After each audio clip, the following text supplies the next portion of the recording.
Friends, ನನ್ನ ಹೆಸರು ಭದ್ರ ಅಂತ. ನಾನೊಂದು ಮರೆಮನಹಳ್ಳಿ. ಇವತ್ತೊಂದು ಟಿ ವಿ ರಿಪೇರಿ ಬಂದಿತ್ತು. ಆ ಟಿ ವಿಲಿ ಬೋರ್ಡ್ ಹೋಗಿತ್ತು, ಹಾಗಾಗಿ ಬೋರ್ಡ್ ಹೊಸದು ಹಾಕಬೇಕಾಯ್ತು. ಇವಾಗ ಹೊಸ ಬೋರ್ಡ್ ಹಾಕಿದ್ದೀನಿ ಕಸ್ಟಮರಿಗೆ. ಅದು ಕಸ್ಟಮರಿಗೆ ಯಾವ ಥರ ಬೋರ್ಡ್ ಹಾಕಿದ್ದೀನಿ ಅಂದರೆ ನಾರ್ಮಲ್ ಬೋರ್ಡ್ ಅಲ್ಲ, LED ಟಿ ವಿಯಲ್ಲಿ ಯೂಸ್ ಮಾಡುವಂಥ ಬೋರ್ಡ್, ಅಂದರೆ ಆ್ಯಂಡ್ರಾಯ್ಡ್ ಬೋರ್ಡ್ ಹಾಕಿದ್ದೀನಿ. ಅದರಿಂದ ಮೊಬೈಲಿಂದ ಕನೆಕ್ಟ್ ಮಾಡ್ಕೊಂಡು ಇಂಟರ್ನೆಟ್ ಯೂಸ್ ಮಾಡ್ಬೋದು. ಅದೇ ರೀತಿ ಮೊಬೈಲ್ನಲ್ಲಿರೋದೆಲ್ಲ ಟಿ ವಿಲಿ ಕನೆಕ್ಟ್ ಮಾಡ್ಕೊಂಡು ನೋಡ್ಬೋದು, ಫೋಟೋಸ್ ವೀಡಿಯೋಸ್ ಏನಾನ ಇದ್ರು. ಅದು ಯಾವ ಥರ ಬೋರ್ಡ್ ಹಾಕಿದ್ದೀನಿ ಅಂತ ತೋರಿಸ್ತೀನಿ ನೋಡಿ ಫ್ರೆಂಡ್ಸ್. ಇವಾಗ ಯೂಟ್ಯೂಬಲ್ಲಿ ಸಾಂಗ್ ಪ್ಲೇ ಮಾಡಿದ್ದೀನಿ.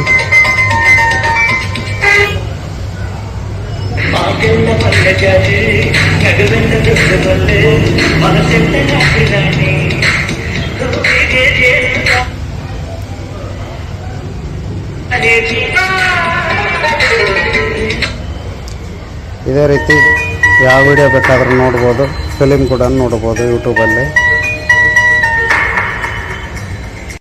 ಇದೇ ತರಹದ ವಿಡಿಯೋ ಬೇಕಾದಲ್ಲಿ ಚಾನಲನ್ನು ಸಬ್ಸ್ಕ್ರೈಬ್ ಮಾಡಿ, ಲೈಕ್ ಮಾಡಿ ಹಾಗೂ ಶೇರ್ ಮಾಡಿ. Thank you.